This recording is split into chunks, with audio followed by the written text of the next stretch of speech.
بندش کا کانسیپٹ بہت عجیب ہے ہمارے معاشرے میں. انفیکٹ مجھے جب یہ سوال آتا ہے نا بندش کا، بڑا سننے کو ملتا ہے، جی شادی نہیں ہو رہی بندش کرائی ہے کسی نے، بزنس نہیں چل رہا بندش کرائی ہے کسی نے، رشتے آ رہے تھے اچانک آنا بند ہو گئے بندش کرائی ہے کسی نے، ریجیکشن بہت ہو رہی ہے بندش ہے، ہر بات پہ بندش ہے.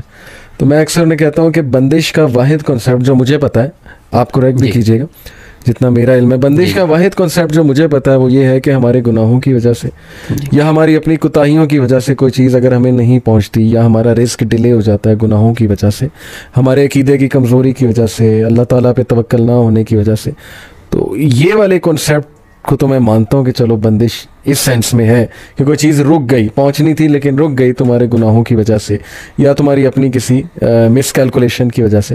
لیکن یہ جو کنسیپٹ ہے کہ ایک غلیظ گندا جادوگر کو بیٹھا ہوا ہے، وہ ایک چیز اللہ کی طرف سے ملنی تھی لیکن وہ اس نے روک دی، اس پہ تو میں بلیف نہیں رکھتا. یہ سب سے پہلے میں چاہتا ہوں کہ آپ اس کی وضاحت فرمائیں کہ کیا میں ٹھیک سمجھ رہا ہوں، میری سوچ ٹھیک ہے؟ علی بھائی آپ بالکل ٹھیک کہہ رہے ہیں، لیکن جو لوگ ایسا سوال کرتے ہیں یا ایسا کانسیپٹ پیش کرتے ہیں، وہ کہتے ہیں کہ فلاں چیز بھی بندش کی وجہ سے رک گئی، میرا رشتہ بھی بندش کی وجہ سے رک گیا. بیسیکلی وہ چاہتے ہیں کہ ہمارے اوپر کوئی پریشانی نہیں آنی چاہیے. صحیح. ان کا بلیو یہ ہوتا ہے کہ ہم جنت میں رہ رہے ہیں، یہاں کوئی دکھ نہیں ملنا چاہیے. صحیح. دیکھیں ہم دنیا کے اندر زندگی گزار رہے ہیں، دنیا میں رہتے ہوئے آزمائش کا سامنا کرنا پڑے گا، پریشانیوں کا سامنا کرنا پڑے گا، ٹینشن، سارے سکون تو ہمیں جنت میں ملیں گے. الدنیا سجن المؤمن و جنت الکافر.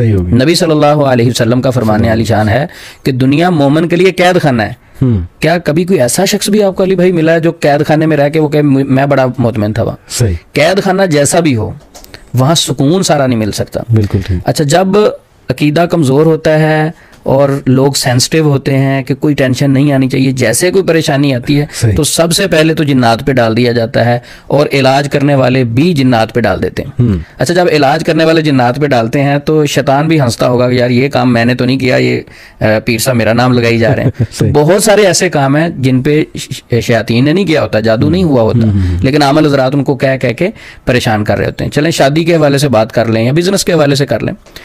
شادی سب سے پہلے، میرے پاس بہت سارے پیشنٹ آتے ہیں علی بھائی، سب سے پہلے تو بیٹیوں کی شادیاں لیٹ کی جاتی ہیں. کیا ہے جی، بیٹی ڈاکٹر بن رہی ہے، اچھا ڈاکٹر بن گئی، اب اس کے بعد 3 سال اور پڑھانا ہے عثمان بھائی، 4 سال اور پڑھانا ہے. وہی بیٹی جس کے چھوٹی عمر میں بہت اچھے رشتے آ رہے ہوتے ہیں، جو انہوں نے ریجیکٹ کیے ہوتے ہیں، انہوں نے نہیں کیے ہوتے وہ رشتے، وہی اسی لڑکی کا رشتہ مل ہی نہیں رہا ہوتا. 20 کیس ہے میرے پاس ایسے، آپ ملنا چاہیں. پہلے ان کے بہت اچھے رشتے آ رہے تھے، اب جادو کس نے کیا؟ نبی صلی اللہ علیہ وسلم کا فرمان علی شان تو یہ ہے کہ جب بچہ بالغ ہو تو فوری شادی کریں اس کی. اب یہ ہماری بات سن کے یوتھ تو بڑے خوش ہوں گے کہ چلے ہمارے حق میں بات ہو رہی. دیکھیں شادی جو ہے بالغ ہونے کے بعد ہے. اچھا، والدین کہیں گے اکثر ابھی ہمارا بچہ نا ذرا پاؤں پہ کھڑا ہو جائے، بندہ ان سے پوچھے کہ پہلے سر پہ کھڑا ہوتا ہے پاؤں پہ ہی ہوتا ہے؟ یعنی عجیب و غریب باتیں. ایک بچہ ہے، اس کو واش روم آیا، ٹھیک ہے، واش روم آیا تو وہ کہ والد صاحب کو کہ میں نے واش روم جانا، گھر میں واش روم بنا دیں. تو والد صاحب کہیں نہیں بیٹا ابھی آپ رک جاؤ، ابھی میری استطاعت نہیں ہے، میرے پاس طاقت نہیں ہے، جیسے ہوگی تو پھر بناؤں گا. تو کیا ہے، وہ تو غلطیوں اور گناہوں کی طرف جائے گا نا. اس کا تو واش روم بیچ میں ہی نکل جائے گا، اس کے تو اختیار میں نہیں ہے. تو اسی طرح شادی جو ہے، جس طرح کھانا ضروری ہے، پانی پینا ضروری ہے، شادی کو وقت پہ کرنا ضروری ہے. سب سے پہلی وجہ یہ ہے کہ شادیاں ہم لیٹ کرتے ہیں، اپنے بچوں کو لیٹ کر دیتے ہیں. جب عمریں زیادہ ہو جاتی ہیں پھر رشتے نہیں ملتے. اچھا، زیادہ عمر میں پھر کئی بار چھوٹی عمر، بچی چھوٹی ہے، آدمی بڑا ہے، جب آدمی چھوٹا ہے، لڑکی بڑی ہے، تو وہ رشتہ نہیں چلتا، طلاق ہو گئی، کوئی مسئلہ بن گیا تو اس کے بعد فوری کہہ دیا جاتا ہے یہ تو جادو کی وجہ سے ٹوٹ گیا. حالانکہ بہت ساری غلطیاں ہوتی ہیں بیچ میں، کمیاں کوتاہیاں ہوتی ہیں. تو میں کہتا ہوں کہ جادو پہ ڈالنے کے بجائے، جنات پہ ڈالنے کے بجائے، شیاطین پہ ڈالنے کے بجائے سب سے پہلے اپنے آپ کو سکین کرنا چاہیے، کوئی میری غلطی تو نہیں ہے. اگر ہم اپنی غلطیاں دور کر لینا تو انشاءاللہ اللہ کی مدد ہمارے ساتھ شامل ہے، بہت سارے معاملات حل ہو جاتے ہیں. یعنی جسٹ ٹو ایڈ کہ میں اس کو اس طرح سمجھا ہوں کہ لائف چلتی ہے پراپر پلاننگ کے ساتھ، شریعت کو فالو کرتے ہوئے، نبی صلی اللہ علیہ وسلم کے احکامات سامنے رکھتے ہوئے، اور کیلکولیشن، اچھی calculation, wise decision in light of استخارہ کرے بندہ، اللہ پہ توکل کرے اور مینجمنٹ اچھی کرے اپنی لائف کی. وہ چیزیں ہم نے کرنی نہیں ہے، اس طرف ہم نے آنا نہیں ہے، اور بعد میں ہم نے دکھ پا لینے کہ یہ بھی ہو گیا وہ بھی ہو گیا، میری لائف جو ہے اپ سائڈ ڈاؤن ہو گئی ہے. لائف کی اپ سائڈ ڈاؤن ہونے کی بہت بڑی وجہ عثمان بھائی، چونکہ میں ماشاءاللہ ہماری یہ فیلڈ بھی ہے بیہیویئرل مینجمنٹ پلس سائیکالوجی کچھ پڑھی ہے، مین وجہ یہ کہ آپ نے مینجمنٹ ٹھیک نہیں کی. سب سے پہلے آپ اپنی طرف دیکھو کہ آپ کیا ٹھیک چل رہے ہو، ہر لحاظ سے ہر ڈپارٹمنٹ میں آپ ٹھیک جا رہے ہو. لیکن ایک سوال یہیں میرے ذہن میں پھر آتا ہے کہ میں نے آپ سے پوچھا بھی کہ کیا بندش اور جادو سیم چیز ہے؟ ہمارے معاشرے میں بندش کرانے کا مطلب یہی ہوتا ہے لوگوں کا کہ جادو ہو گیا؟ جی بالکل، بندش اور جادو سے مراد سیم ہی ہوتا ہے کہ کسی چیز میں بھی رکاوٹ فیل کرنا، شادی کسی بھی کام میں رکاوٹ آ گئی، وہ آپ پہ بندش ہوگی یا میرے اوپر بندش ہوگی. بندش ہو جاتی ہے، لیکن اس کا ہم انکار نہیں کر سکتے. بندش کے کانسیپٹ کو ہم نہیں سمجھتے، وہ بیسیکلی تخیلات پہ اثر انداز ہوتی ہے. وسوسے انسان کو آنے شروع ہو جاتے ہیں، مایوسی کی طرف چلا جاتا ہے. تو اسلام کہتا ہے کوئی بھی بندہ مایوس ہو، کوئی بھی بندہ اللہ پہ مضبوط توکل نہ کرے تو اس کا کام نہیں ہوگا. اللہ خود فرماتے ہیں، حدیث قدسی ہے، انا عند ظن عبدی بی ان ظن خیرا فلہ وان ظن شرا فلہ. انسان جیسا سوچتا ہے ویسے ہو جاتا ہے. تو شیطان ہمیں مایوس کرنے کی کوشش کرتا ہے. نہیں، لیکن عثمان میں یہ کیسے یقین کیا جا سکتا ہے کہ ایک چیز آپ کو اللہ کی طرف سے پہنچنی تھی وہ رک گئی ہے؟ یہ تو عقیدے کی خرابی نہیں؟ دیکھیں، جو جادو ہے اس کانسیپٹ کو بھی سمجھنے کی ضرورت ہے. جادو کس کے حکم سے چلتا ہے؟ اللہ کے حکم سے چلتا ہے. صحیح.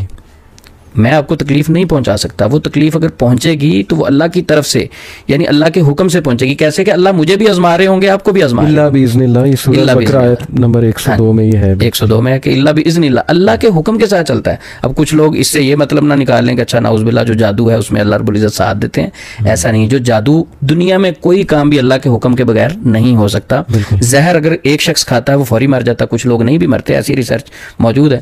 تو اللہ کے حکم سے ہی انسان مرتا ہے. جادو بھی اللہ کے حکم سے چلتا ہے. اللہ رب العزت اس جادو میں ساتھ نہیں دیتے، بلکہ جادو کرنے والے کی بھی اس وقت آزمائش چل رہی ہوتی ہے، جادوگر کی بھی آزمائش چل رہی ہوتی ہے، جس کے اوپر جادو ہوتا ہے اس کی بھی آزمائش چل رہی ہوتی ہے کہ اس پریشانی کی کیفیت میں یہ کس طرف بھاگتا ہے. جو اللہ کے ساتھ محبت کے دعوے کرتا ہے، میں تو اللہ کے علاوہ کسی کی مانتا نہیں ہوں، تو اس پریشانی میں یہ میری طرف آتا ہے یا جادوگروں کی طرف بھاگ جاتا ہے. بالکل صحیح. کیونکہ میں نے تو حدیث میں پڑھا ہے کہ صحابہ جب نبی صلی اللہ علیہ وسلم کے پاس آتے تھے شکایات لے کے، کچھ ظاہر پرابلمس ہوتے تھے لائف میں، تو یا تو اللہ کے نبی استغفار کرنے کا کہتے تھے، جو جتنا میں نے پڑھا ہے. ایک وہ دعا سکھائی، لا الہ الا انت سبحانک انی کنت من الظالمین، میرے بھائی کی دعا، یونس علیہ السلام نبی صلی اللہ علیہ وسلم نے کہا میرے بھائی کی دعا. پھر ایک حدیث میں درود ابراہیمی کا بہت تذکرہ آیا، بلکہ ایک صحابی کو نبی صلی اللہ علیہ وسلم نے کہا کہ اس کو اور بڑھاؤ، اس کو اور بڑھاؤ. بڑھتے بڑھتے بڑھتے بڑھتے 100% ان کا یہی جو ہے وہ ورد ہو گیا. تو اس طرف لوگ آتے نہیں ہیں، انہیں شارٹ کٹس چاہیے کہ کوئی تعویذ ہمیں مل جائے، کوئی ہم کچھ نہ کریں، ہم چینج نہ ہو، ہماری تھنکنگ چینج نہ ہو، ہم یہ نہ دیکھیں ہم نے کس کس کے ساتھ زیادتیاں کی ہوئی ہیں، ہم پتہ نہیں کیا گناہوں میں ملوث ہیں، ہم استغفار نہیں کرتے ہیں. ہم نے یہ نہیں دیکھنا کہ ہم نے صلہ رحمی میں کتنی کوتاہیاں کی ہیں، اور جب ہمارے پاس پاور تھی شاید ہم نے کسی کے ساتھ ظلم کیا وغیرہ وغیرہ. لیکن ہم فوراً پینک ہو کے دوسری سائڈ پہ جاتے ہیں کہ نہیں کوئی تعویذ مل جائے، کوئی بابا جی جو ہے نا ہمارے سر پہ ہاتھ رکھتے ہیں اور ہمارا معاملہ جو ہے حل ہو جائے. تو یہ کتنا افسوس کی بات ہے. اس پہ کیا آپ کہیں گے، ایڈوائس کیا دیں گے لوگوں کو؟ دیکھیں، ایک انسان کی فطرت ہے کہ اپنی غلطی ہمیشہ کسی دوسرے پہ ڈالے گا. میں تو ایک فرشتہ ہوں، ساری غلطیاں دوسرے شخص کی ہیں. مثلا میں اگر کسی پیپر میں فیل ہو گیا ہوں، نہیں میں تو بہت اچھا تھا، تیاری بھی بڑی اچھی تھی، ٹیچر ہی غلط ہے. تو ہوتا کیا ہے کہ غلطیاں انسان میں خود اپنے اندر ہوتی ہیں، اس کو نہیں دیکھتا، بلکہ اپنی ساری غلطیاں جو ہے وہ کسی نہ کسی پہ ڈھونڈ لیتے ہیں. اچھا اگر کوئی شخص نہیں ملتا تو پھر جادو تو ہے ہی.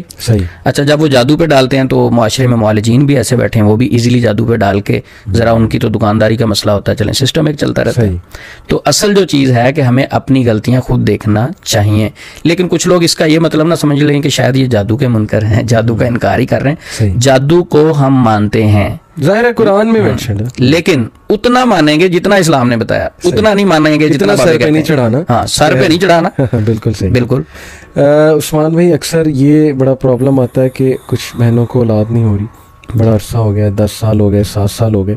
مجھے لگتا ہے کہ انسان نا جلد باز بھی ہے تھوڑا. ان الانسان خلق ہلوعا اذا مسہ الشر جزوعا اذا مسہ الخیر منوعا. تو جلد بازی میں پینک ہو کے نا پھر کسی بھی حل کی طرف جاتے ہیں کہ بس مسئلہ حل ہونا چاہیے.